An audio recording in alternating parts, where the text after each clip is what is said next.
Listening Fanfiction presents Astronomy in Reverse by Pansley, based on the Marvel Cinematic Universe. Narrated for you by Sierfis. Chapter 1. Spider-Man. It hits him suddenly and without warning. Bucky's halfway through beating the daylights out of a particular gang of street thugs when he realizes with an intimate, sobering awareness that there's probably something seriously wrong with him personality-wise.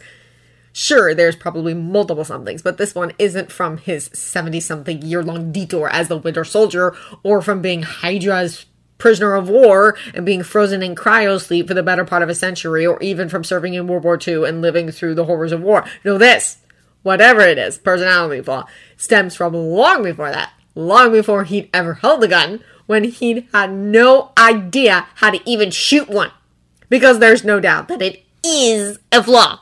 It's an irrational and self-destructive behavior that he can't control. It's the goddamn definition of a flaw. He has no idea where it came from, only that it's been an incessant burden longer than he can remember, even if Hydra hadn't repeatedly wiped his memory. It's aggravating, but as hard as he tries, Bucky can't suppress it. It's practically suicide to be doing this, to be fighting in the streets where there's cameras, witnesses, potential spies, but he can't help it! It's something ingrained and inherent in him that he just can't let small, stupid people get hurt! And fucking God, is this kid both! He packs a punch. That much is obvious, but it's also blaringly obvious that he's never been in a real fight before and has no idea how to pick his battles. Sure, he'd taken these thugs by surprise, but that only gave him so much leverage since he somehow failed to notice the guys were fucking carrying! Bucky wasn't going to intervene. He really wasn't. The whole point of being in hiding is to lay low. And after the Project Insight disaster in DC and Hydra and Steve Rogers trying to hunt him down, Bucky had been laying as low as humanly possible. He wasn't going to interfere. But then that asshole pulled his gun from his pocket, pointed it at the kid's head, and the kid frickin' froze, rooted to the spot in his ridiculous blue and red pajamas. The guy went to pull the trigger, and so help him God, Bucky intervened. He knows exactly how stupid it is to be fighting in the open like this, especially with his arm, but it comes in handy, no pun intended, for stopping bullets from being fired at a kid's brains! All he has to do is palm the muzzle. After all, the guys are no threat, and he takes them down one by one until they're just a pile of unconscious bunks littering the back alley. Bucky can feel the kid staring at him and knows instantly that he should book out of there before he gets a clearer look at his face, but then he hears a loud, high-pitched, hey! And against his better judgment, Bucky turns around, returning the kid's wide-eyed stare. I gotta go give this back! Bucky looks at him, confused, and then sees the tattered brown leather wallet the kid has tightly gripped in his ridiculously gloved hands. He looks back up at the kid's face, keeping his own expressionless. Those guys! The kid starts, voice quivering. He's afraid. They beat up this dude and stole his wallet. I gotta go give it back, but could you wait here? Bucky wasn't planning on verbally answering the kid, but even if he was, he doesn't get the chance before he's lifting his arm and shooting something out of his wrist and aimed at the top of the building beside him, and then he's lifting off the ground with a powerful jump. I'll be right back! He shouts, swinging on whatever that is, and flinging himself onto the roof. What the heck? Of course, Bucky doesn't wait, and the moment the coast is clear, he's vanishing into the darkness of the alleyways and heading home to his apartment. Him and his fucking character flaws. What difference does it make to him if one kid gets shot trying to play hero? Saving some tiny idiot with superpowers that he doesn't know how to use is not worth the risk of giving away his location to Hydra or to Steve. But he'd done it anyway! He pulls the brim of his cap lower to hide his face, stuffing his gloved hands, one with a hole in the palm now, thanks kid, into the pockets of his jacket. It's finally starting to get warmer now. Not that the cold had even touched him. Still, he's grateful the snow was gone. He didn't want to have to steal a pair of boots, and these sneakers did a lousy job of staying dry over winter. He notices a dog walker wanted flyer stapled to a telephone pole and snags it, pulling out his shitty burner phone. The flyer advertises $10 a walk twice a day, Saturdays and Sundays. An extra $160 a month would almost land him in the green. Bucky texts the number, trying his best to upsell himself, before sliding the phone back into his pocket and continuing his way home. It's the shithole part of Queens, but it's the only kind of apartment Bucky can afford with his stolen ID. It's a small studio on the second floor, noisy asshole neighbors above and below him, but it's been almost a year now, and even though it's gross, he's strangely fond of it. He knows he shouldn't be. He has to be ready every minute of every day to leave it behind without a drop of hesitation. He just keeps hoping that he won't have to. Which is stupid, because of course he will. Sooner or later, someone will find him. It's only a matter of time. Hoping otherwise is foolish, but as Bucky has realized today, somewhat painfully, he is deeply flawed. He climbs the stairs to his balcony, to his battered and decaying front door. The stairs are handy because they're loud and creaky, and he can hear almost anyone climbing them to get to his door. It's the closest thing to security this dump has. He pulls his key out of his pocket and almost drops it when a shrill and cheerful voice calls out, "Hey!" Bucky whips around faster than the eye can see, knife in hand and ready to throw at whoever's behind him, and he seriously, barely manages to stop himself from embedding the thing into the stupid pajamas-wearing shrimp of a walking death wish's forehead. "Whoa, wait!" the kid hollers, hands up defensively. "It's just me!" He lowers the knife, only a little, not wanting to give the kid the wrong impression that getting stabbed in the face is completely off the table. "Sorry for asking you to wait," the kid says. "Christ, how old is he? He sounds like an 8-year-old girl!" "It took me longer than I thought to track that dude down, but he was super grateful. He said to tell you thanks for helping me get it back." The kid's tone is sincere, but it's almost impossible to take him seriously through the ridiculous bug-like goggles strapped to his face. "I wanted to say thanks too," the kid continues nervously when Bucky doesn't say anything. "You totally saved my life. I wasn't expecting that guy to have a gun, and I would be, really dead right now if you hadn't helped me, so, thanks. I seriously owe you." Bucky honestly couldn't be less interested in carrying on this conversation, so instead of responding, he repockets his knife and turns back to unlock his door. The kid spies his metal hand glinting through the hole in his glove and openly gawks at it, obvious even under his stupid getup. "It was so cool how you blocked that shot," he gushed, inching forward a step. "That bullet didn't even put a dent in your hand. Where did you get that, by the way? If you don't mind me asking, it's so cool and, indestructible. Is it Stark Industries? I didn't even know they made prosthetics." Pointedly leaving this whole conversation one-sided, Bucky opens his door and steps in, turning around, fully intending on shotting the door in the kid's face. "Hey!" the kid says, toned disgustingly. "Awful! Could you teach me how to fight like you?" Bucky stares down at the stupid, ugly goggles, lets his irritation show plainly on his face, and firmly, coldly says, "No," and slams the door. He hates the smell of moldy leaves soaking wet and half decomposed when the snow on top finally melts. They cling to everything, to his shoes, to the bottom of the legs of his pants, to the shitty old rake. He'll have to leave his shoes outside of his balcony when he gets home so he doesn't track this gross mess all over his floor. Still, it's better than snow. People had stared at him funny when he shoveled driveways in a light jacket and sneakers, but no one's staring at him now. He's finally dressed seasonally appropriate.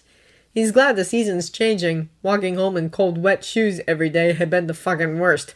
No wonder people were willing to pay for someone else to shovel snow for them. It sucked. But even still, it's not like he could go out and get a real job, and rent and food money had to come from somewhere. Besides, honestly, the menial work isn't so bad, when his feet stay dry anyway.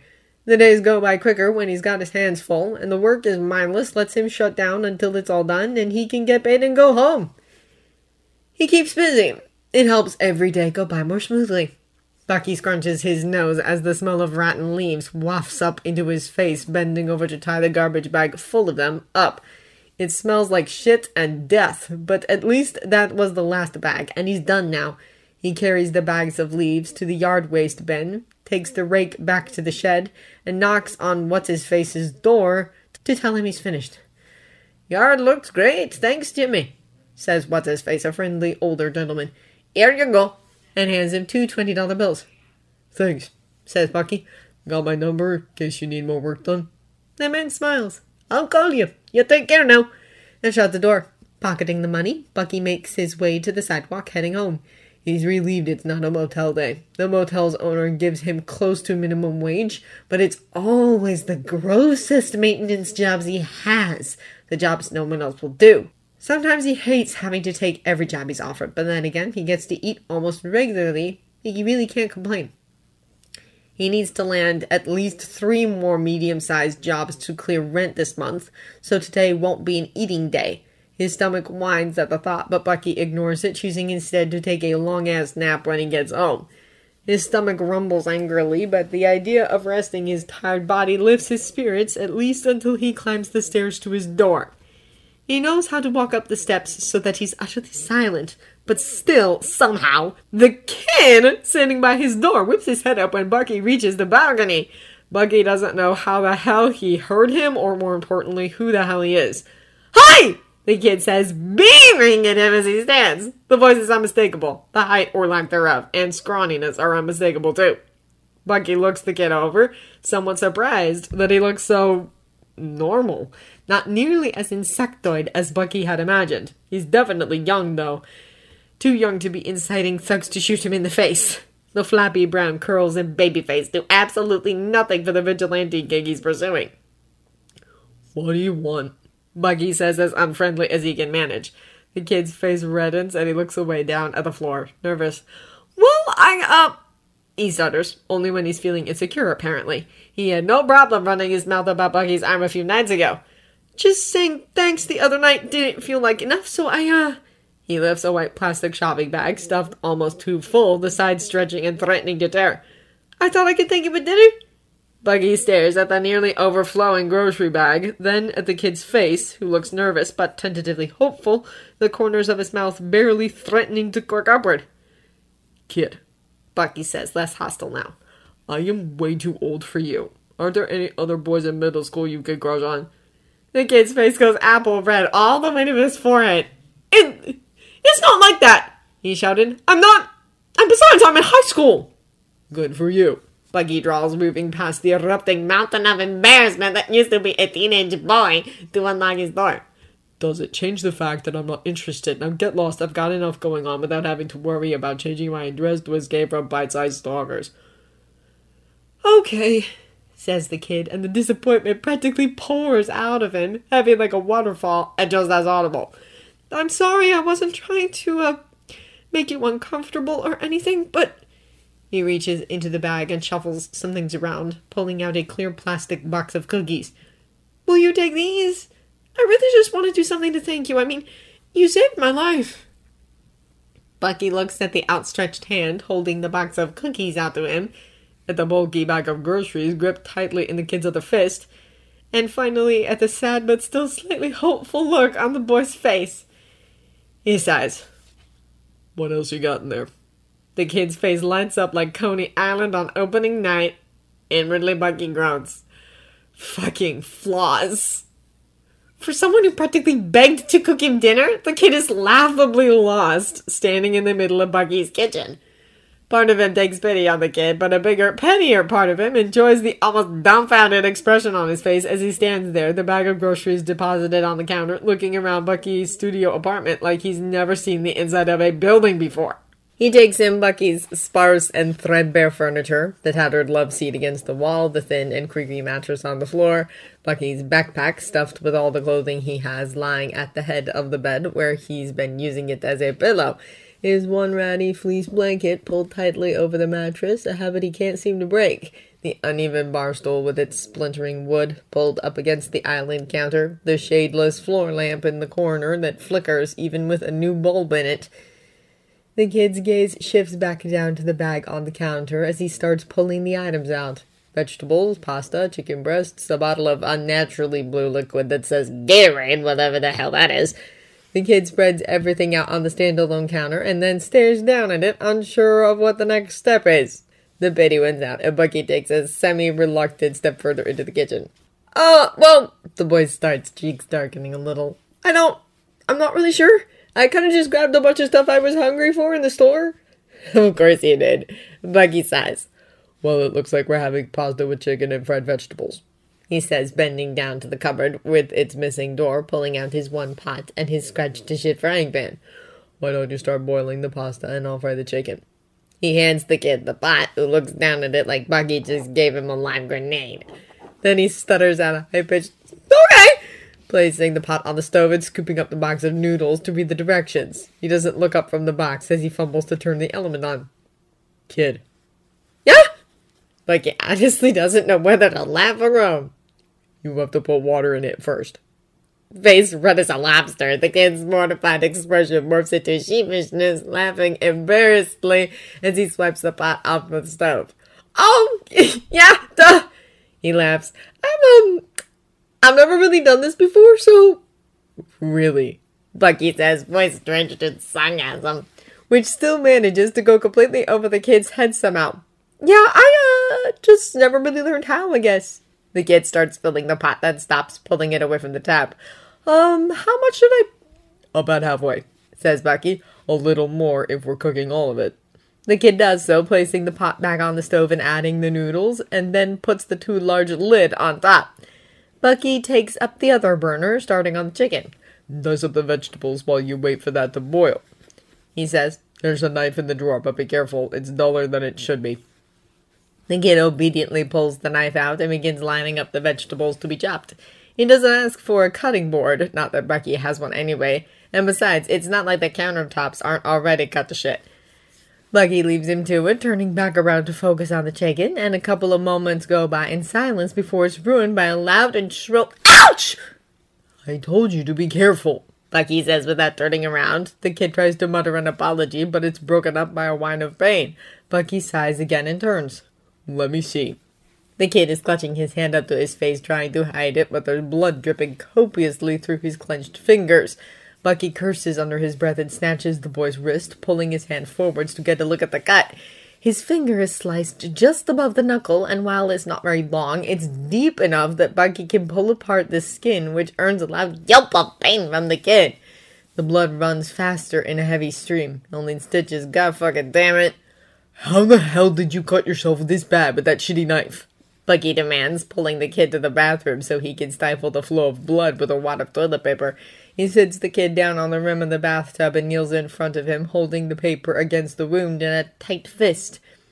Super strength, the kid mumbles, staring at the white toilet paper as it turns red and wet. I was having trouble with the potato, so I tried to push harder and the knife slipped. Your fingers should never have been in the way of the knife in the first place. Bucky chastises in a stern tone. It's too risky to take this kid to the hospital himself. Too many people, too crowded. He'll have to send him alone, which the kid will probably bitch about. Well, too bad. He should have thought of that before he wasn't careful like Bucky told him to be. I'm sorry, the kid says, voice quivering slightly. He looks down at his lap in shame. It was my first time, so I didn't know. It should be common sense. How old are you? He blushes to the tips of his ears. 14! 14, Christ! Bucky suppresses the urge to groan and says instead, a little less coldly, you'll need stitches. The boy starts, almost knocking their knees together. What? No, I won't! The cut's too deep to heal on its own, kid. It won't stop bleeding if you don't get it patched up. He stutters. It already has? Bucky looks up at him, one eyebrow raised. What? Here, let me, the kid says, wiggling his hand out of Bucky's grasp. He gently peels the wet paper from his finger, holding it up for Bucky to see. The wound is still deep, but not deep enough that the blood is pouring out of it. Bucky stares, grabbing the boy's hand to inspect it more closely, watching as the wound heals before his very eyes. It puts his accelerated healing to shame, and Hydra had been pretty adamant about making sure they had the best. Who the hell would turn a 14-year-old kid into this? Who are you? Bucky says, staring into the boy's large, wide brown eyes, not bothering to mask the suspicion and mistrust in his voice. The boy stares back at him with an almost overwhelming amount of open honesty. Peter, he says, voice soft. Peter Parker, but, when I go on patrol, I'm Spider-Man. Who do you work for? Bucky tries, hand tightening around Peter's wrist. The boy grimaces, and Bucky eases up just a smidge. Nobody, Peter says, leaning back under the weight and intensity of Bucky's glare. It's just me. You were born like this, Bucky says dubiously, shaking the wrist in his hand for emphasis. Peter shakes his head but doesn't try to pull away. It was an accident. Who caused the accident? Me, I guess. Peter wipes his bottom lip sheepishly. I was careless in a lab and I got bit by a radioactive spider. Bucky starts, then stops, dropping the boy's wrist from his hand. He leans back, gaping and unable to help it. Of all the things he expected this rep to say, that was not one of them. Being a top secret Hydra agent would have been more believable. Bucky tries again, then ducks his head, pinching the bridge of his nose with his middle hand, feeling the tickle of a headache beginning to serpentine its way up. Okay, he says. Well, that explains the name, I guess. There's a beat of silence, and then Bucky feels the pressure of something moving against his metal hand. He pulls it away from his face, sees the kid running his fingers over the back of his palm, tracing up and down each digit in wonderment and reverence.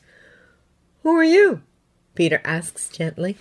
Bucky doesn't say anything right away, a little taken aback by the sight of this kid mapping out every inch of his hand like it's a work of art. If only he knew what a weapon it really is, the things he's done with it. He pulls his hand away and Peter looks back up at his face. Bucky, he says. Peter beams, and it's that same Coney Island smile, overwhelming in its intensity. There's something almost familiar about being looked at like that, but Bucky can't remember where from. Nice to meet you, Bucky. Peter laughs, and then his expression falls, eyes darting upward in frantic shock. Oh, crap, the pasta! He cries, practically leaping over Bucky to rush to the kitchen. Bucky listens to the ouch, ouch, ouch of Peter trying desperately to stop the pot from boiling over with his bare hands and can't help the disbelieving grin that stretches across his face, head lowering to try and hide his amusement, though Peter isn't even there to see it. Somehow they manage to save dinner, and Bucky finds himself feeling pleasantly confused, sitting next to the kid on his shitty mattress as they pick away at their mismatched plates of food. Gatorade, it turns out, is pretty damn good. Bucky hummed appreciatively when he took his first sip, and Peter grinned at him in that I told you you'd like it sort of way. Bucky had half a mind to flick him for it, the little punk. The noodles are a little too floppy, and the vegetables aren't cut quite small enough to get cooked all the way through. But Bucky doesn't mind, and neither does Peter, who finishes his entire plate so fast that Bucky wonders if he even tasted any of it. Plates empty and piled next to them, they sit comfortably, sharing the box of cookies and Gatorade, Peter rambling on the entire time. So, I lifted my hand like Iron Man, right? Like I was gonna shoot a blast out of my palm and take him down, but then a blast actually appeared, and then Iron Man was there in his suit and everything, and he said, "Nice work, kid," and then took off. It was the best moment of my entire life. This was before you got your powers. Oh, yeah, Peter laughs. This was at the Stark Expo years ago. I was pretty little back then. Bucky ups. I haven't gained a sense of self-preservation in all those years, huh? Peter grins, but his face burns red in embarrassment. I guess not. At least you have super healing now, Bucky says, then adds almost absent-mindedly, I wonder what he would think if he knew you actually grew up to start fighting crime. Peter's eyes widen until they almost bulge out of his head, a mix of excitement and alarm. I didn't even know what I would do, Peter says. He's like my idol, but I guess, it's not like he'd even recognize me. It was years ago, and I had that mask on. He leans back, a whimsical smile gracing his features. His tone is light, airy, totally wistful. Oh, man, if he did, though, that'd be awesome. That'd be the next best day of my life, easy. No contest. The kid straightens up after a minute, resting his elbows on his knees again. I mean, don't get me wrong, I'm not doing this so I can, meet the Avengers or anything. I mean, that'd be amazing, but I feel like with what I can do, I'm obligated to try and help people, you know? A somewhat faraway look crosses Peter's face then, his smile faltering. It lasts for a moment, but then he chuckles, shaking his head avertently. Though I guess it all totally would have been a waste if you hadn't saved me the other night, huh? Bucky hums agreeing. Hard to bounce back from a bullet in the head, kid, even with your healing abilities. If you want my advice, next time don't freeze up. I guess I just... Peter says, pausing to reconsider his words. Got scared. You had a gun pointed in your face. If you didn't get scared, you'd be an even bigger mutant. Peter laughs, looking over at Bucky with mock indignation on his face. Thanks, he says sarcastically, though he giggles again. Bucky shrugs, not letting the smile that's threatening to appear show. It's getting late. The kid bends down, grabbing their plates. I should go, he says, taking them over to the sink. Bucky watches them rinse them off, then says, "Don't bother you about dinner, I can clean up." "You have to do most of the cooking, though," Peter says, smiling shyly. "But okay, I'll stay and help, but the longer I do, the less time I'll have to patrol, so—" "You do that every night?" Peter nods, fidgeting with the sleeves of his hoodie. "Yeah, well, I mean, crime's not gonna take a break just because I do, right?" He has a point, but the irrationally overconcerned part of Bucky pipes up to remind him that Peter is a kid. A small kid. Superpowers or no, the deeply flawed part of him protests that Peter has no business trying to fight anyone, let alone criminals with guns, and won't hesitate to shoot a tiny punk in pajamas, even if he is only 14. It's none of his business, just like it wasn't any of his business the other night, or all the other times a runt with no common sense tried to take on more than they could handle. But it seems to be a universal truth of those runts, that there's an inherent goodness inside each one of them, and Peter apparently is no exception. This kid isn't the only one who can't sit back and do nothing. "Hang on a second," Bucky says, stalling Peter at the door as he slips his shoes on. Bucky heads to the bathroom and roots around in the medicine cabinet, finding the half-assed first aid kit he'd thrown together all those months ago. He comes back out and holds his hand out to Peter. "Here," he says. "Careful, it's sharp." Peter, curious, holds his palms up and blinks confusedly when Bucky places the small sewing needle in his hands. "Keep this in your sleeve," Bucky says. "or in one of your gloves, if you can sew it in so it won't constantly prick you. Just make sure you can touch your finger to it in a heartbeat." "How come?" Peter asks, lifting the needle like he's never seen one before. "This is how you learn not to freeze," says Bucky, taking the needle and holding it up in front of the kid's face. "The next time your mind blanks out like that and you can't move, poke yourself with this. Lightly, but enough that it hurts. The pain will release the flood of adrenaline you need to get yourself moving." He goes to set it back down, Peter lifting his hand to take it. "You need it to be somewhere on your outfit that you can reflexively pierce yourself with it almost absent-mindedly. Think you could do that?" The question snaps Peter out of his little daze, and he nods enthusiastically. "Yeah, totally! That's really smart!" Peter pulls his shabby old wallet out of the back pocket of his jeans and slides the needle into it. "Thanks, Bucky," he says, righting himself again. I had a lot of fun. Sorry I bled all over your bathroom and almost flooded your kitchen with pasta water." "Don't sweat it, kid," Bucky says, surprised with himself when he realizes he means it. "Dinner was good." "Yeah," Peter agrees. A moment passes, and then it stretches on. Bucky waits because it's obvious there's something else the kid wants to say, but when he doesn't, Bucky sighs, putting his metal hand on his hip. "Spit it out." "Huh?" Bucky frowns. "You're still here for a reason, so out with it." Peter's gaze lowers to the floor, and Bucky's momentarily taken aback by the utterly humiliated look that passes on the boy's face, a cross between petrified and completely ashamed. "Oh, God," Bucky grunts. "You actually are crushing on me, aren't you?" "No!" Peter says, almost loud enough to be a scream. His face turns the darkest red Bucky's seen so far, covering every inch of his exposed skin and creeping down his neck below his hoodie. He looks up at Bucky, utterly mortified, then sees the smirk that Bucky can't wipe from his face, and his embarrassment ebbs away into an unimpressed glare. "Jerk!"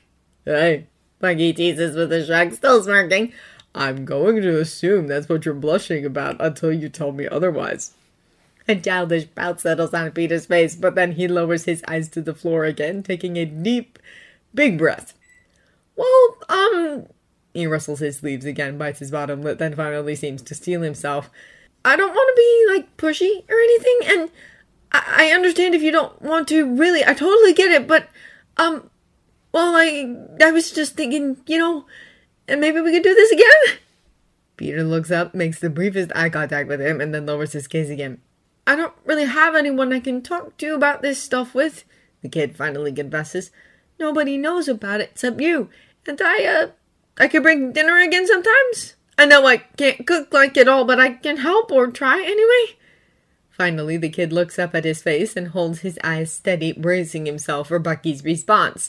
He tries his best to look nonchalant, but fails miserably. Bucky can plainly see the tension around his eyes, in his jaw, the quivering of his lips as he forces his mouth to stay straight.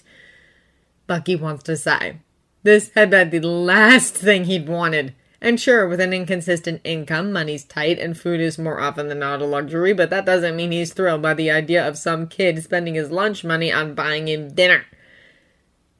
But he realizes that's not what Peter's asking for, not really. The other night, he'd asked him to teach him how to fight. He showed up with a bag of food unannounced, attempted to cook for him, even though he has no business being in a kitchen ever, and then stayed long after the food was done, eating cookies on an old lumpy mattress with some guy he doesn't even know. Pre-Hydra Bucky Barnes probably spent time with people just for the sake of doing so all the time, but post-Hydra Bucky never has, not once. This little stint is the first time Bucky has ever spent time with someone just for company. It hadn't been so bad when he really thinks about it. I don't see why you would want to, Bucky says. But yeah, kid, we could do it again. The smile that breaks over the kid's face hits him right in the chest, brightening the room. Yeah, it isn't so bad.